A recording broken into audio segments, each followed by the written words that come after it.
Good evening, everyone, and welcome to the 23 NWBA Annual Assembly. I'm David Schaefer, your freshly minted CEO. Before we get started tonight, I wanted to share a few housekeeping items. We're going to keep everyone muted for the presentation. If you have any questions, please use the chat box and send a question, and Brandon will be monitoring those. Or when we get to the questions and answer session, raise your hand and we'll call on you. We will address all your questions.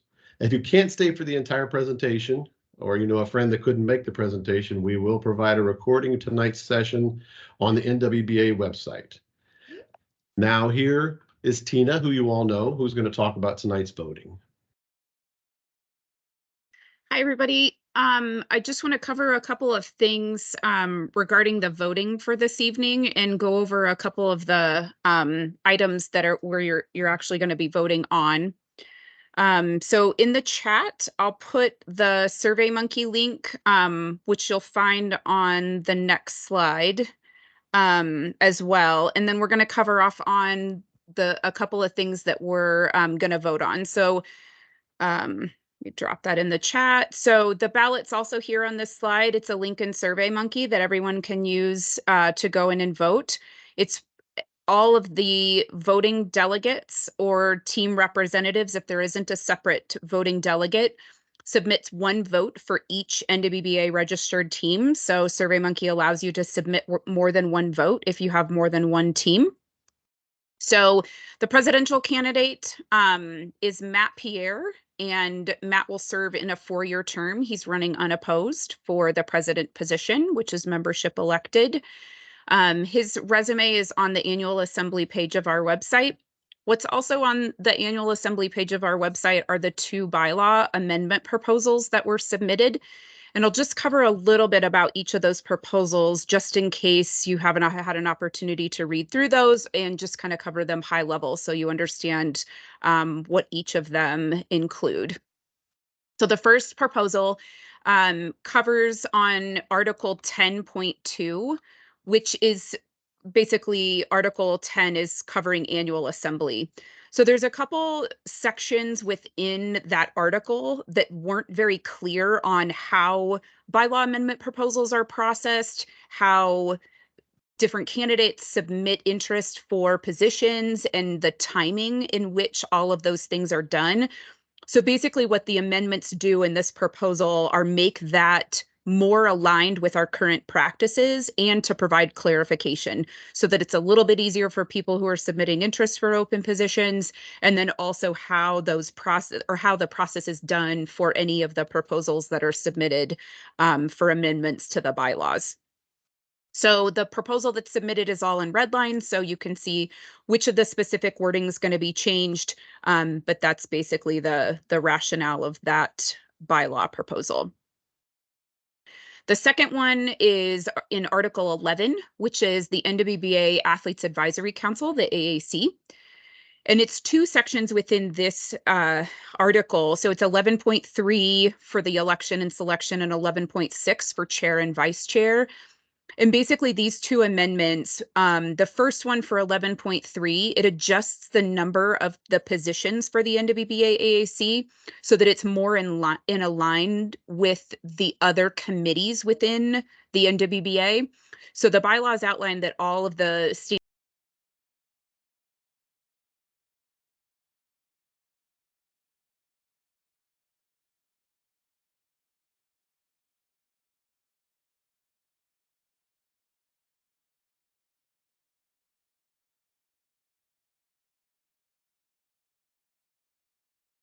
Tina, you're muted.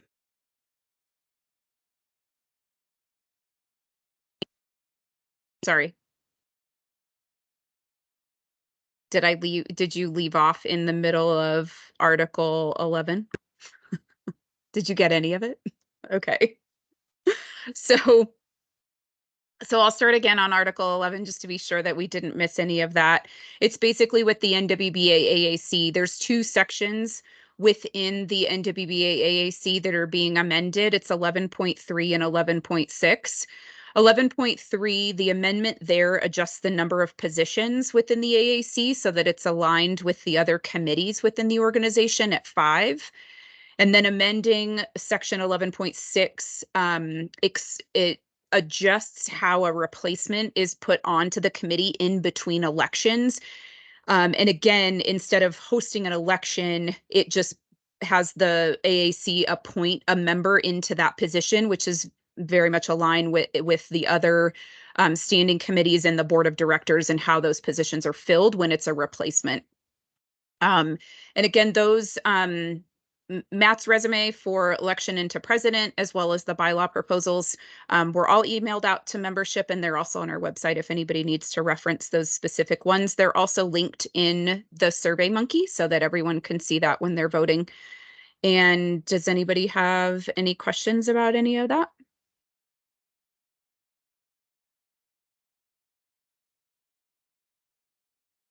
Okay, if there's no questions, then Brandon, the floor is yours. Awesome. Thanks, Tina. Well, I have the pleasure to speak with all of you this evening about some celebrations and kind of wrapping up our 22-23 NWBA season. Awesome. This is our first kind of unmodified, not COVID affected season. So there was a lot more energy and I will say in numbers of members and just a lot more that went into this season than past seasons. So next slide. Yep. So here's some numbers that kind of quantify some of that impact and some of that active participation from membership. We had 211 teams, which is awesome. We're getting back to those pre-COVID numbers.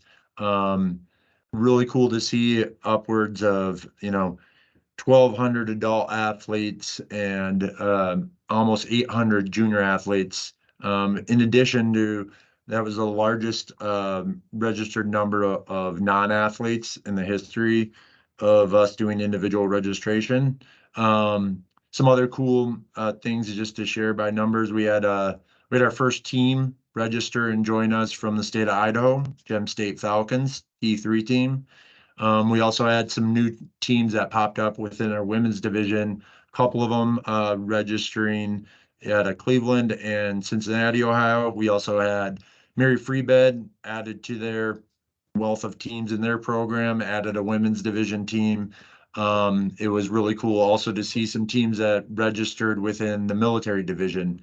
So season by numbers, very cool to see the impact there. Next slide.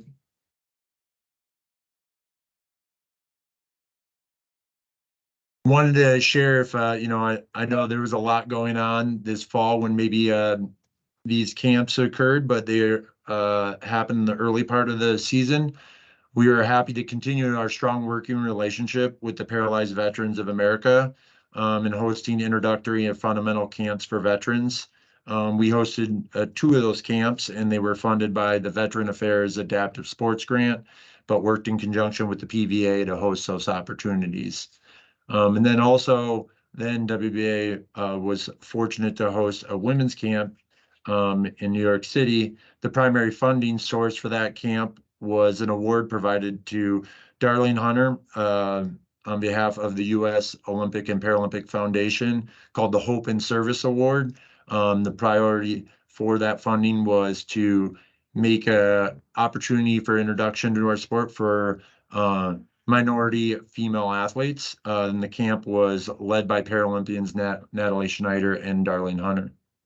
Next slide.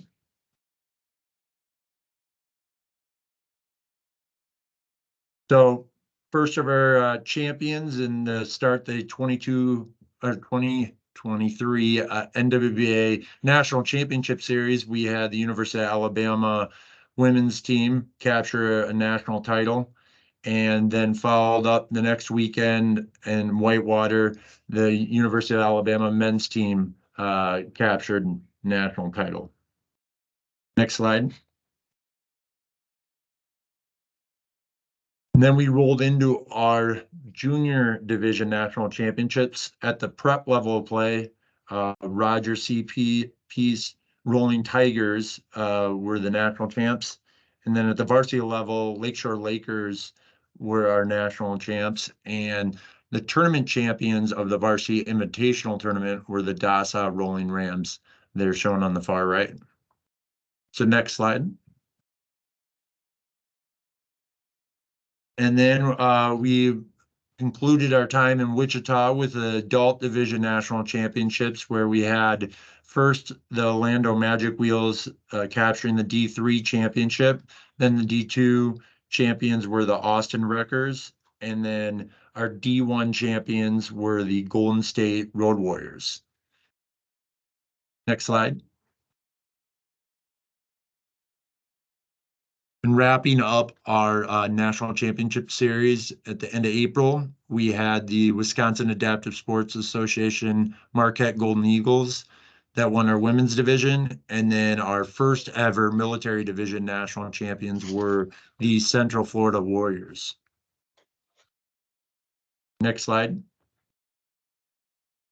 Just wanted to say, if you had the opportunity to be out to one of these events, there's a lot of blood, sweat, and tears that go into them. On behalf of the board, the staff, we just want to express our gratitude to the hospitality and support for all the local organizing committees for the National Championship Series. From University of Whitewater, University of Alabama, Visit Wichita, and then Lakeshore Foundation. They all served as amazing LOCs for these events, and honestly, we wouldn't have been able to do it without their help. And then also thank you to all the tournament personnel for their work. This includes board members, division leadership, classifiers, floor officials, so many volunteers. Their efforts made those events what they were, and so we're greatly appreciative of the time they put into it. So continuing the trend of celebrating some things this season. Next slide. Wanted to, again, if you missed out on seeing, we inducted our 2023 NWBA Hall of Fame class. And this class included 4 individuals. The individuals were entered the Hall of Fame, entered in 3 as competitors and 1 as a contributor. And the individuals were William Hernandez, and then Josh Turek, and William Waller, and then Janie Tuludi. We just want to welcome again those group of individuals into the NWBA Hall of Fame. Next slide. And the last thing I just wanted to do real quick was just recognize the award winners for a variety of different awards this season. Bill and Julie Duncan Good Guy Award that was provided to Buddy Barnes for his contributions as a volunteer and serving as the commissioner of the adult division. Another recognition that was provided was to Ryan Martin as the USOPC College Coach of the Year for Ryan's contributions at Cooney College. And then last on the right there, just wanted to highlight the academic award winners for the junior division, most notably the team captain and scholarship winner of the Timothy J. Nugent High School Academic All-American Team, Brandon Louis from the Golden State Junior Road Warriors. I know that there's a lot of other season awards provided by some divisions and other individuals for their play on the court or their leadership or impact off the court. I know we have a bunch of amazing members, but just wanted to highlight a few of them here and just share that acknowledgement and that recognition that they all deserve. So that wraps up my portion of talking about all the fun stuff from this last season and wrapping up the 22-23 season. Next up, I'm going to pass it over to NWBA Board of Director member and Treasurer Mike Gotze for a financial report. Hi, everyone. And so this is going to be fun too. It's almost as fun talking about wheelchair basketball as it is talking about numbers. So next slide. Nobody gets that humor, but our financial report. So if you look at the screen, 2022 is what everybody focuses, and the first thing you look at is a net income of 110,000. That's good. It's the second highest number in the last 5 years. Remember 2020, we had COVID. The COVID impact kind of shifted some of our USOPC funding and expenses. It also included 2020 had 36,000 of COVID specific funding. The last little line there shows that there was 39,000 in 2020, 45,000 in 2021 of PPP loans that had been forgiven. So the 2020 and 21 numbers would have been worse had we not benefited from some of that COVID specific grants.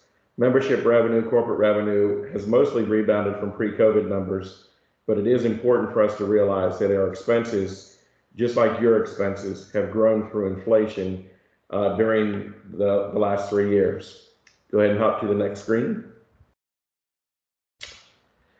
So 2022, despite us making $110,000, it was a year of financial turmoil for our association. We had significant strain on cash flow, which was anticipated because it's a direct result of the reduced membership and sponsorship revenues that we had in 2021, specifically related to COVID-19. There was a dramatic increase, if you traveled personally last summer, dramatic increase in travel expenses, which created more travel expenses for us, higher entry fees for our high performance teams. They were literally double for our trip to Brazil last summer for the America's Cup. With no new revenue streams or corporate sponsorships in place, our board of directors made the prudent decision to navigate the final 6 months of 2022 and first 3 months of 2023 without a paid CEO. That was literally something we had to do because at the time that we made that decision, we didn't know that the World Championships in Dubai were going to be postponed until this summer. So all of these international events that are occurring, they're kind of getting pushed forward because, as you remember, the Tokyo 2020 Paralympics didn't occur until September of 2021, which created a year delay in the quadrennial of the America's Cup and the World Championships. So how can we have a financially turmoil infested year and still make $110,000? I'm glad we made $110,000, but it was hard. There were 3 things that created that reality for us. Number one, and most importantly, we spent 6 months in 2022 without a CEO. So the savings in salary and benefits was $70,000. The Hall of Fame committee raised $21,000 more than they spent in 2022. So that would also be non-repeating. And we had angel donors of $31,000 for our women's high performance teams, which was intended on helping them go to Dubai. It's going to help them go to Dubai. It just didn't happen last year. So we had a $31,000 more in revenue with no related expenses in 2022. If you take all those 3 things out, you'll recognize that our $110,000 profit quickly becomes a $12,000 loss. Next slide. So last September, it literally would make you lose your hair. So we had to borrow all of our working capital line capacity up to $150,000. Thankfully, by the end of December 2022, we had paid down our line entirely, and we have not had to utilize it since. We also started in 2022, this is for your program leaders, anybody that's, even if it's for your local teams and you've participated in our peer-to-peer program, we're able to accept appreciated stock donations. This is when a donor is able to maximize their giving by donating stock, which is increased in value during their ownership. The model allows them to take appreciated, higher value stock, and so it's the highest value, it's whatever it's valued at on the day they donate it. They're able to take that amount as a charitable donation without having to pay the capital gains related to that specific stock. So we'll just categorize them as rich people, right? Rich people, even though they're rich, they're still frugal and they like getting a good deal. So if they know they're getting a good deal, it makes them want to give more. So if you were to share that with people, even if you were to do that during your peer-to-peer campaigns, we'll make that work for you to get that money back into your local programs. But it makes those donors and supporters of our programs happy. And if somebody wants to give you money, you want to allow them the happiness of doing that in an easy fashion. Another thing that we've done and benefited from is the creation of the Revenue and Grant Writing Task Force last year. That was led by Darlene Hunter and Andrea Woodson Smith. It generated immediate returns with a 2-year grant from the Craig H. Nielsen Foundation totaling $200,000. That's going to be given to the NWBA in 2 increments, $100,000 last fall and another $100,000 this fall. So it positively affected our cash flow in 2022, and it's going to be related. It isn't, however, reflected. It didn't impact our gain of $110,000 last year. It was categorized as a deferred revenue item because we didn't have associated expenses with it. The grant is primarily intended to benefit NWBA members with traumatic spinal cord injuries, consistent with the Nielsen Foundation's mission. But that's just another way that, because of the efforts of Darlene and Andrea, it's providing benefits to our membership. So great job, ladies. Next slide.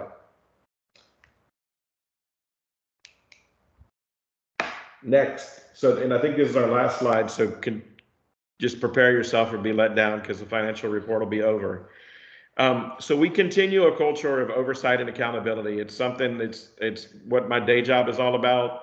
It's creating an area where ideally we're not perfect, but we're going to try and get better every single day.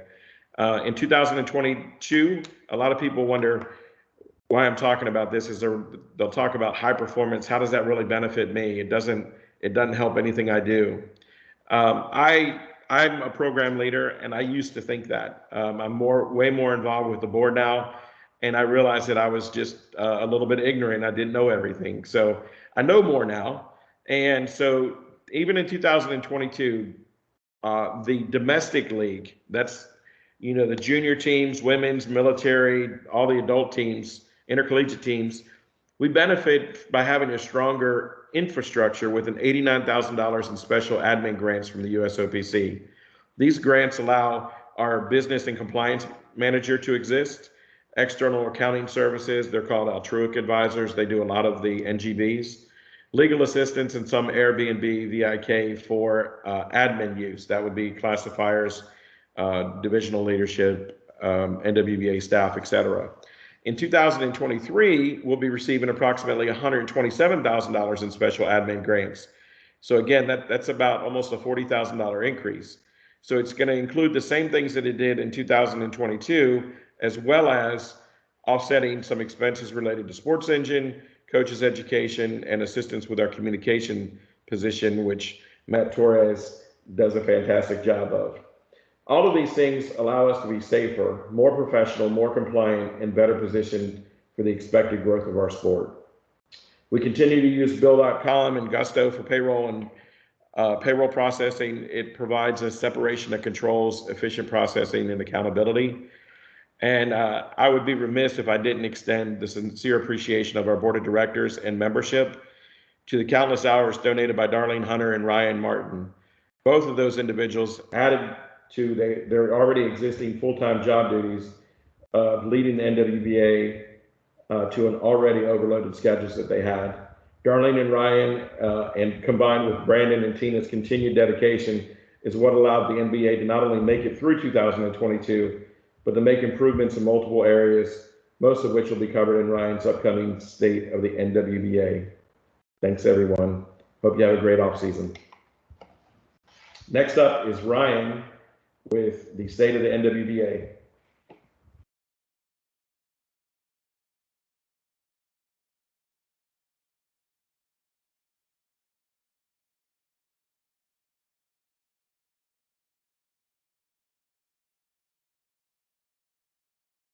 Ryan, you're muted.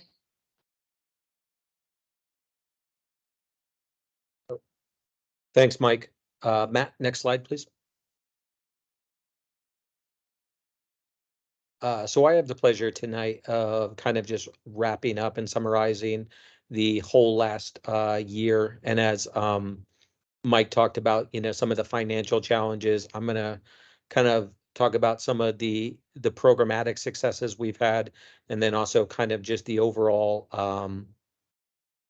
standing of the organization. The first off, jumping into this role, I was really pleased with the amount of athletes who, took their talents to various levels of leadership across the organization, whether it was on the senior board or in high performance committees or in the other NWBA committees. It was refreshing to see all of the individual athletes and coaches and everybody just giving back. So I think, in this year I've seen the kind of the strength of the organization, which is its membership and the membership's willingness to kind of pick up and do some serious heavy lifting at times. So overall, and Mike kind of alluded this was a year of transition. Our previous CEO resigned, which helped us save money and allowed the organization to remain viable at this point. The organization was run for several months by, an army of volunteers, and most without mentioning the countless hours that Brandon and Tina and the national office put in towards, kind of stabilizing us during a time of transition. I would be remiss to not thank Darlene as well for her leadership and guidance of the organization. Sometimes when you serve in a leadership capacities for this organization, it's all encompassing. And so we're on the better side of a year of transition, in large part due to her work, and then Brandon and Tina and Mike's steady hand of managing the finances. The next thing I'd like to talk about is like pride in performance. Obviously, every 2 to 4 years, we're worried about high performance and, our medal counts. And so with things being postponed, World Championships will be later this summer, and then also with Paris to follow. And so with that being said, we've kind of improved our structure of high performance, adding in David Gregg as our high performance coordinator. And he's helped kind of work with Coach Taylor and Coach Schwab and the U23 and the U25 coaches to continue that tradition of excellence at the USA level. So we'll be looking forward to seeing a lot of highlights and hopefully some and continued high medal count. The next thing I want to talk about is kind of the USOPC stuff that Mike mentioned. So the USOPC PSO audit resulted in a probationary status for 2022, 2023, which led to a lot of the organization's challenges in this year of transition. The board was left to solidify several components of the organization. Our PSO status is vital for the funding for our high performance team and a lot of this stability of the organization, such as safe sport and different things like that. So we are in a better spot with that. One of those first steps in that plan was to hire a CEO. So I'd like to take this time to, officially welcome David, even though David, you opened the presentation. We're really excited to have you in leading the organization. The year was a long year. We spent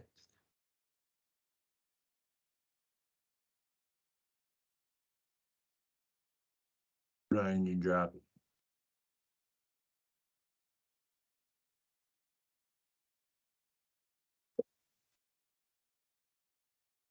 Still can't hear you.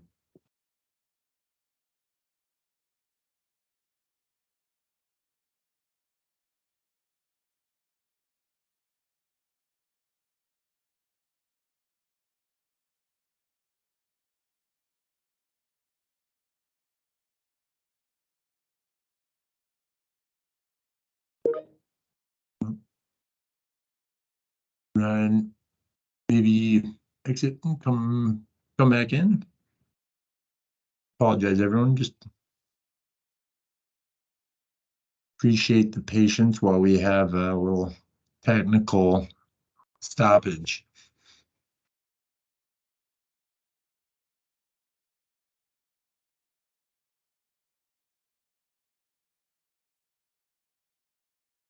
Ryan, you there? Still don't hear you if you are. Yeah, my apologies. My I just kind of got rebooted there. So it's great timing.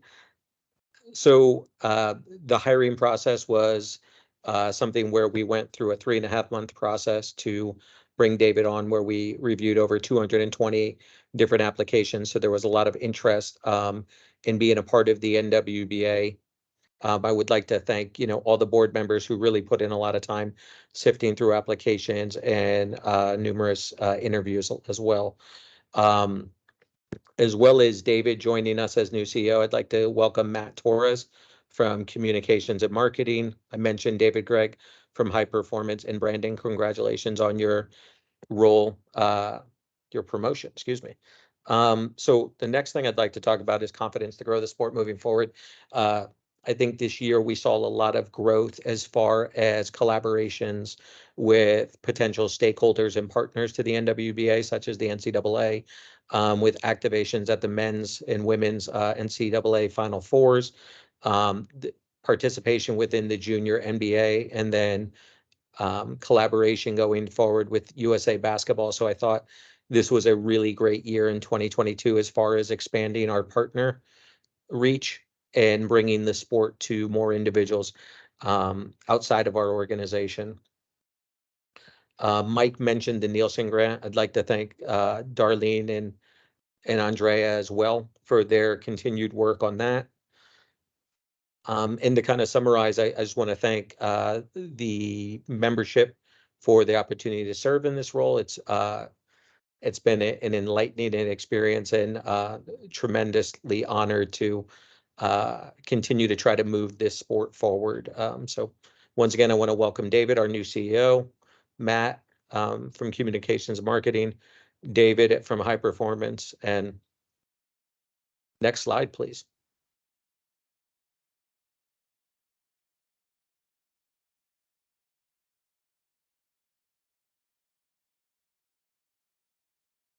So we've got the fees.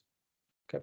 So now I want to kind of just explain some of the fee structures that we have. Originally, we announced these in 2018. You can see the 2022, 2023 plan. Adult fees are going up, non-athlete teams and teams are going down, and then sanctions are going down. So athlete safety increased costs will continue to be passed on. So Safe Sport, the background checks projected again to be $30, thus $60 for non-athletes in 2023, 2024. So you've seen that things remain flat, and we did that to kind of support teams and membership throughout the pandemic, and now we have to return to increasing it due to the increased costs of the organization to host the various events and just run the sport from a national perspective. So next slide, please.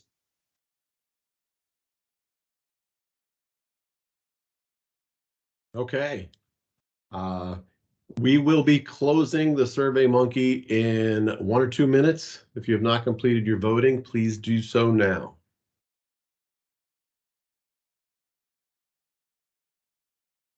So my management report, I haven't been here all that long, so my management report will tell a little bit about me and then looking forward. I live in Florida.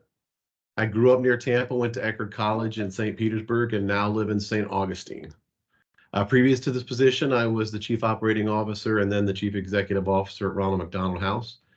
I worked as an executive on the National Operations Team for Wounded Warrior Project. And before that, I spent 20 years in the for-profit world running multiple large business lines in the golf industry. I have a wealth of experience in leadership. Oh, Dave, you muted.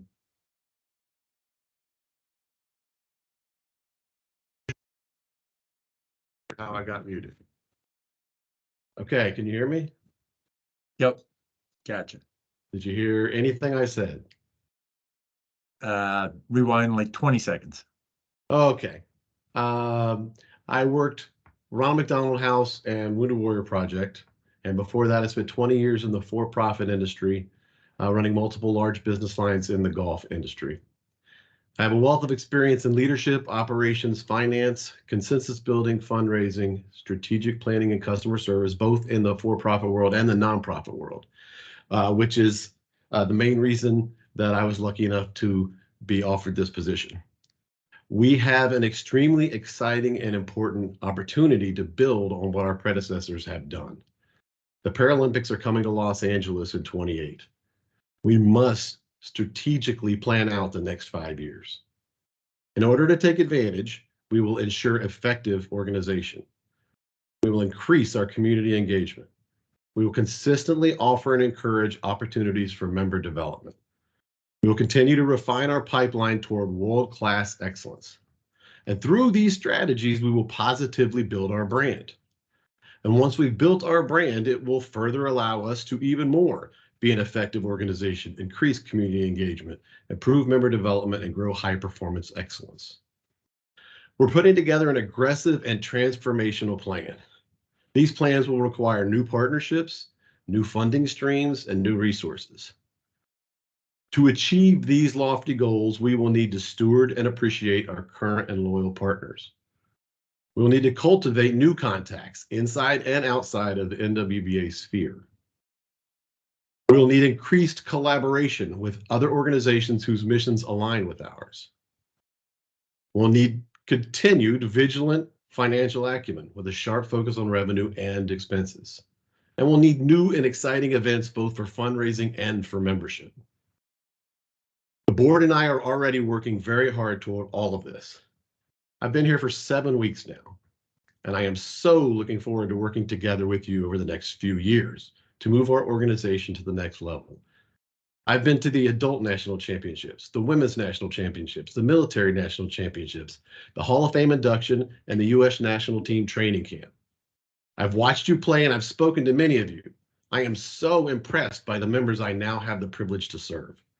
Sports have the power to change society by pushing people farther and bringing people together. Our mission is to help our members, youth and adults, find greater success on and off the court. Participation in sport promotes a more active lifestyle, competition, greater independence, increased self-esteem and confidence, and creates long community of friends and support. Thank you very much for having me. As it says on the screen there, my door is always open. There is my email address. I look forward to getting to know all of you over the next months and years. Up next, we'll have Matt talk about the exciting news for next year's national championships. All right, good evening all. Thanks for that introduction. And just from the board and membership, a big, again, welcome to David. We're so energized and excited to have your leadership and experience at the helm. We're so looking forward to where we can go under your steady hand. Next slide, please, Matt. I want to talk a little bit about, obviously, we finished up another successful season. The pinnacle of our competitive nature for our season is our national championships. About a year ago, we put together a working group. A big thank you to Harsh Parnes, Mike, Teresa, and Brandon, all of us working together, really under 3 objectives as we evaluate our annual championships.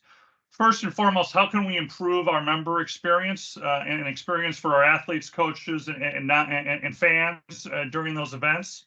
How can we better manage the financial impact of those? And then how can we leverage that exposure to continue to build the NWBA brand and develop our game? So again, a big thank you to the team that was able to work on this. If you want to, and as part of this, we really came up with 4 recommendations back to the board.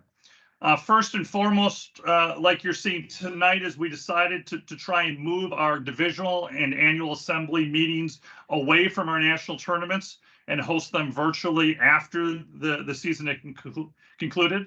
This allows us for better focus on the court and competition, more manageable scheduling for athletes, coaches, and team reps.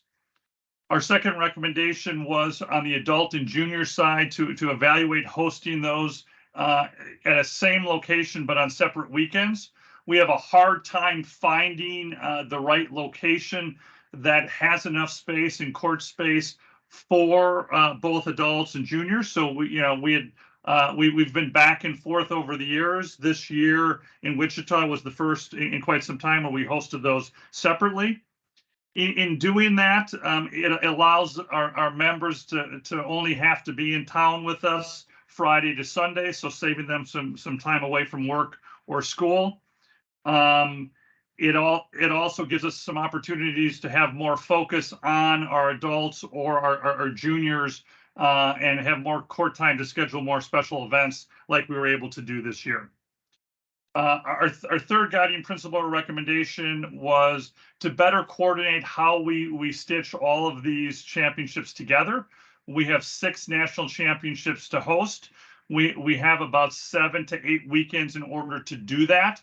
And so we need to make sure that we're coordinating that across all of the divisions to make that work. And finally, what we've committed to is trying to put enough resources against this and get ahead of the curve so we can communicate kind of dates and venues to you much farther in advance than what we've done in the past. So I would say our stretch goal across all of these tournaments is to be able to communicate things 12 months in advance. We're not all the way to bright on that this year, but we're getting close, as well as putting more planning resources to aid kind of Brandon and the staff, so we can take a lot of our tournaments to the next level. So without further ado, we can talk a little bit about where we're going next year and where you guys will start working toward, hopefully this summer and all season, to get to our championships next year. On the college front, our men's tournament will be hosted at Southwest Minnesota State University in Western Minnesota. SMU last hosted this event in 2018, and then before that in 2010. This will be our 47th college men's championship. So we're looking forward to seeing everyone up in Minnesota, hopefully before or after the snow melts. We are still working on with the division on options for our women's national championship. More to come on that. We hopefully will have an announcement shortly on that. Next slide.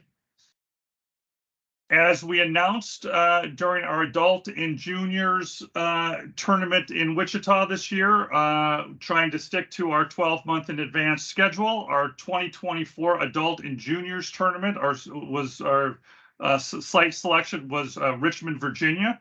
We are absolutely thrilled to partner with Hunter Lemon and Forest Lodge and the entire Sportable team, as well as Richmond Region Tourism and Henrico Sports and Entertainment Authority, to host our 2024 adult and junior divisions wheelchair championships. If you want to go to the next slide. You can see the dates. Our juniors will kick us off April 5th through the 7th, Friday through Sunday, and then adults the following weekend, the 12th through the 14th. We've got a brand new facility that we will be breaking in an event here in October that Sportable's producing, and then again excited to have you all out there in April. We are really hoping to take our tournament experience to the next level. Obviously, bringing you to a best-in-class basketball facility, really improving the amount of games that we can live stream and some of the broadcast productions that we can offer, bringing much more of a championship Sunday experience, the ability to have kind of a mini stadium experience with 3,000 seat experience for our championships on Sunday. And we're already in planning mode and looking at many new additions that we will be communicating throughout the upcoming months. Next slide. When we looked, for the better part of the last decade, we've hosted tournaments in Louisville and then Wichita, and we kind of looked at kind of a scorecard as we evaluate new sites. Looking at kind of location, how easy or hard is it for our members to travel, what activities are available to members outside of off the court, obviously how good are the basketball facilities, What do we have from a hotel and cost perspective? And then what is the financial impact to the NWBA? You can see Richmond stacks up very favorably from a scorecard perspective. You know, this is the first location that we're going to have that's going to be more accessible to our East Coast teams. We're going to have a wonderful new facility and a lot of surrounding entertainment options. You're an hour and a half from DC, so opportunities for families maybe to parallel some other vacation plans into that. We are super excited about kind of the strong partnership we're going to have from the Sportable team, the regional tourism group and county groups. This is going to allow us to significantly increase our budget to upgrade the tournament through some of their fundraising activities with no financial risk to the NWBA or our membership. And I think this gives us an opportunity to sell our game to underrepresented areas of the country, along with, as we focus on military expansion and the proximity to DC allows us some interesting opportunities for that as well. Next slide. Just quickly before I can finish up, you can see from a membership perspective, almost 44% of our membership resides in the eastern third of the country.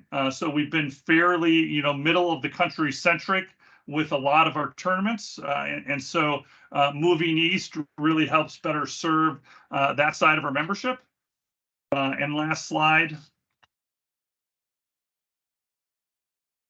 If you look from a travel perspective, a lot of flight options into Richmond. Richmond is a 7-hour drive to a big chunk of the country. So a little over 7 hours from Atlanta. You're an hour and a half from DC, 5 hours from New York, Chicago, just about 12 hours. So fairly drivable for a big chunk of our organization. For those flying in, downtown Richmond, the airport is 14 minutes away, and our basketball facility will be 17 minutes away from downtown Richmond. And right now we have 3,000 hotel rooms locked and loaded, all within kind of 12 miles of the venue. So I think we're excited about what we're able to offer there. Next slide, Matt.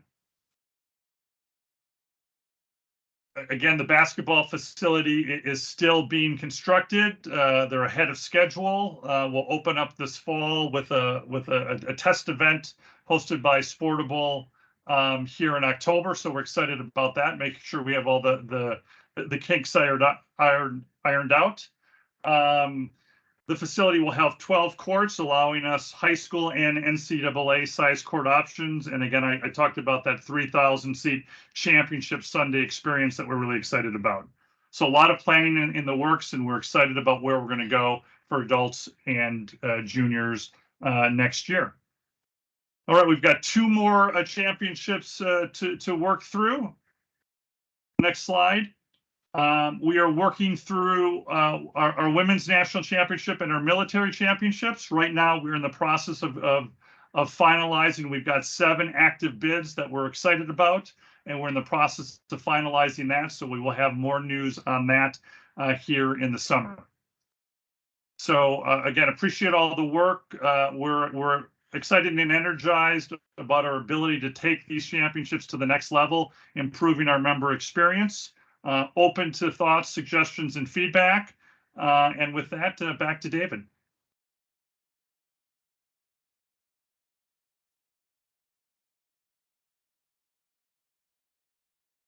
Okay, yes, everyone.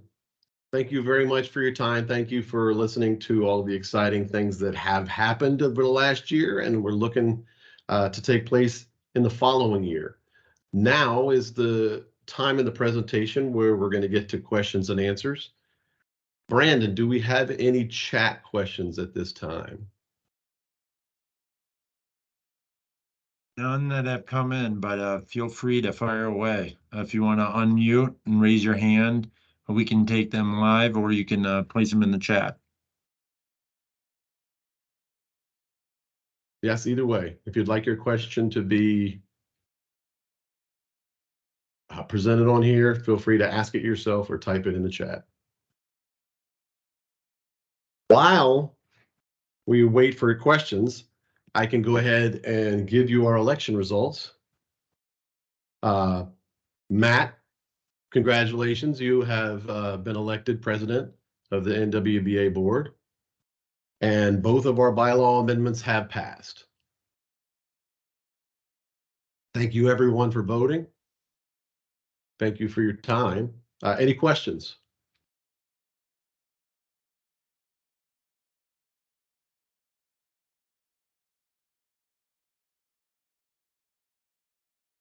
Matt, do you have anything to add as you've been our president now for 10 seconds? I appreciate the level of trust and the vote in. I have been passionately involved in the sport for the last 15 years, and just really energized and excited to partner with you, David, and the board, and really kind of sprint to that 2028 LA Games and where we can go. I think the future is bright. We've got a lot of hurdles. We've got a lot of work to do together, but really excited and energized about where we can go to improve the sport and access for so many more. Dan has a question. Hey, not a question, just a comment. I just really want to take this time as a long-standing member of the board of directors. I want to thank Darlene and Ryan for their work. I don't necessarily know if the NWBA really could have gotten through these past couple of years with COVID without their work and leadership. Good luck with all that you do, and we appreciate all that you've done. I got to tell you, as the new guy that's only been here for a month and a half, I am sad to see both of them go.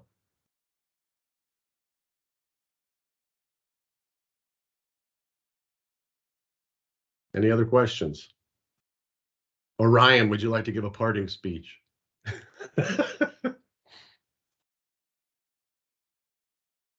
No, I'll be brief. I appreciate Dan. Thank you for your comments. I've enjoyed my experience serving the membership. You know, the sport has done a lot for me, and I've had the opportunity to impact the next generation of, youth and just helping the organization get through a tough spot. So absolutely my pleasure to serve.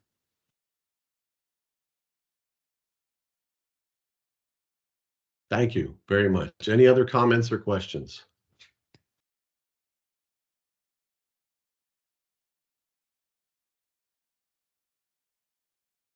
If not, I believe that concludes our 2023 national meeting.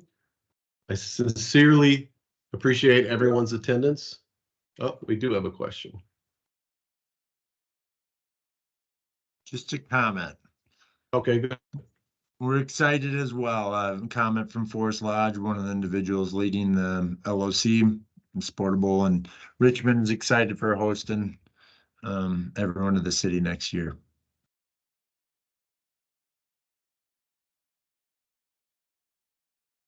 Anyone else?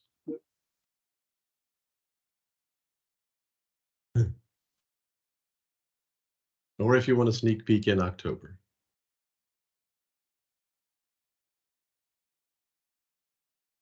Thank you very much, everyone. We will see you on the court. Have a good summer, all.